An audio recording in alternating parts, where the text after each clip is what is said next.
I'm inspiring to be a Sufi. I don't think I've achieved it because I think it's an ongoing thing until you die.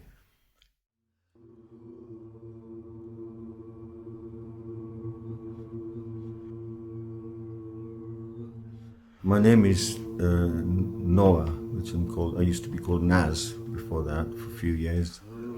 Sheikh Nazim gave me that name when I met him about 34 years ago. I think it's an honorable name, and people think it is. So I like that name. If you want to improve yourself, you need the truth. Even if you're doing something right, it's the test is to improve you as a person.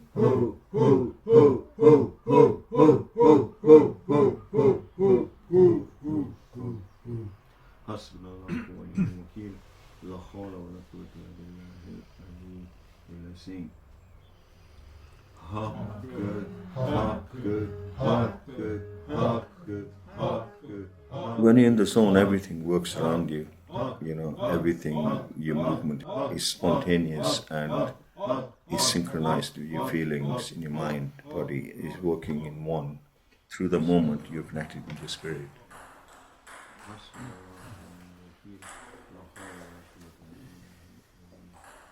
You know, table tennis is a strange thing where people think they're really great. Doesn't matter what level they're on. So you find persons say, oh, yeah, I can beat you. Come on, and they look at me and, oh, come on, I'll beat you. So they queue up to beat me. None of them can beat me. And the kids, they don't realize that I'm actually quite good. I'm not brilliant, but I'm quite good with what I look like. I don't play in a league. I don't measure myself against anything. I'm just measuring myself with myself. So I want to improve. I realized that I'm much happier in myself when I do other sport. And then I just discovered Bob told me to get a table at the Sufi Center, which I did. So I put a word out that if any kid can beat me, I'll give him 20 quid. And he said, anybody who can beat me. So the word went out and got a few challenges. And then Slim turned up. At the beginning, we were quite equal, you know, but I beat him just about. He realized he's handling somebody he didn't expect. Went back to the club he used to play for in Attercliffe. And I know people from there, you know, they come to Zikr and say, do you know that he's secretly practicing? Got this really good bat. And he beat me. I realized that I've got to step my game up. And so I got a fresher bat as well.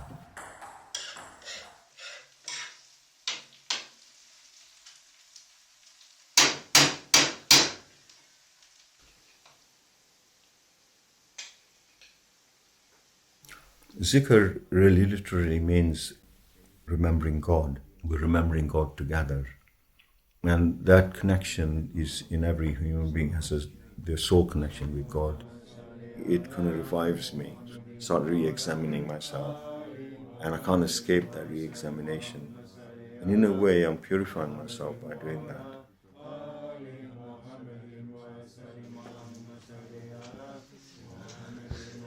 One day I decided I've had enough of losing. And after that, like for a year, he tried hard, really tried hard, different ways, different shots, coming up with new things. And every time he came with something new, I created something new for myself to counter that. We love each other, you know, but on that, we just go for it.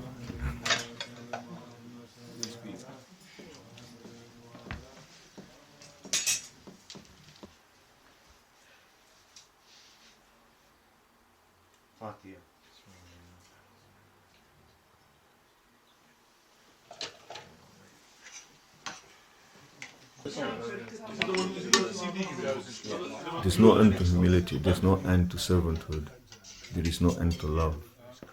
These are infinite things we're talking about, you know.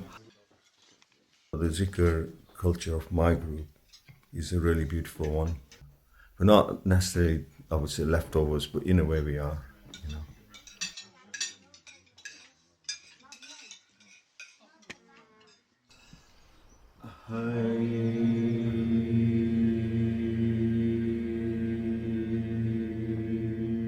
soon as I know Sheikh's coming, and I actually get a bit worried.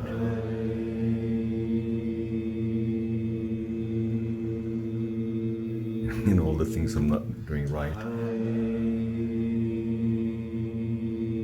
Even if I feel I've been doing right, it's a little bit nervy. He knows our souls. He knows our connection and what's keeping us away.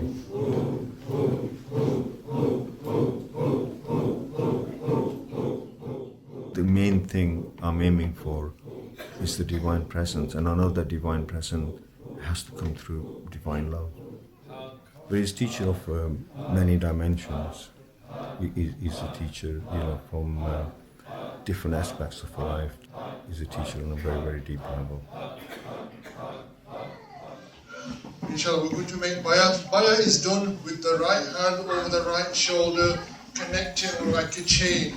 So, everyone, right shoulder for the women on this side and men on this side, please. More and more Western people like this disillusion with technology, and they're really ready to have a higher knowledge from the Sheikh.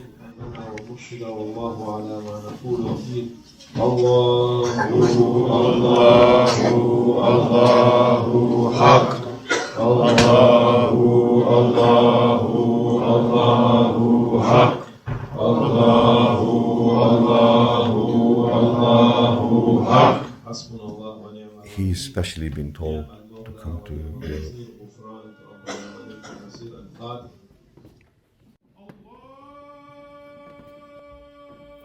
My stroke was in early April.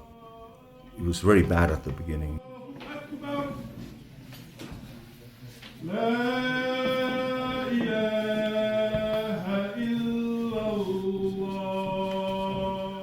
I couldn't stand, and I couldn't use my right hand. Obviously I couldn't walk, so first I had to learn to stand, in a day or 2 or 3 times. After an hour, I'd force myself to stand and fall in the chair again. So I realized that my mind is actually working as it was before. So it's my body I've got to work on.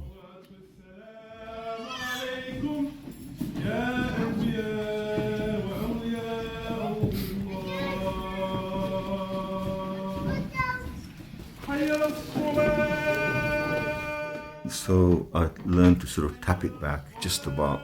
I couldn't do any shots. I tried and they were going all over, completely missing the ball.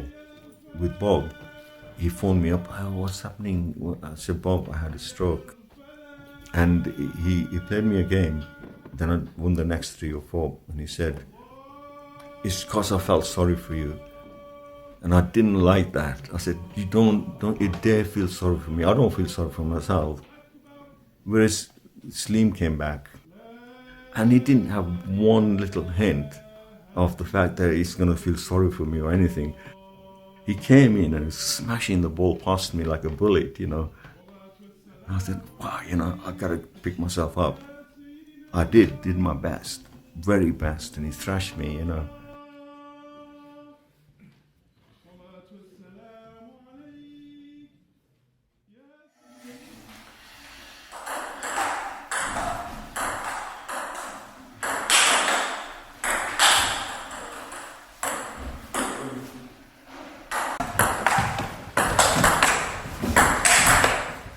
He gets excited, and I can take the pace off the ball or spin it in a slightly different way to what he's expecting. The thing is, he might get 4 points in a row, smashing it past me, 4 points in a row. I don't get ruffled by it. I know that he's going to start making faults. So I change the pace, or change the angle, and he go for the same shot, because he can't help it. He's conditioned to kill me with that shot. So then I'll get 3 or 4 points before he realizes that he can't do that shot. So this time we knew both that this is the final, then 4 games each. So we went for it, and it was very, very close. In a way, he deserved to win. but he didn't.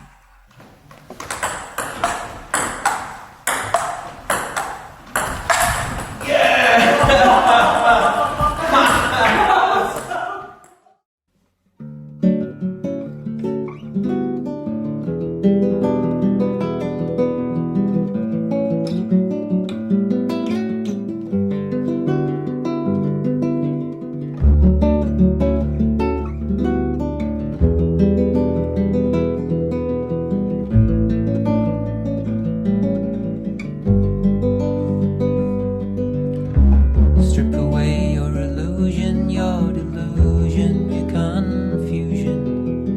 Strip away the lead of your imagery. Get down to the solution. Maybe the conclusion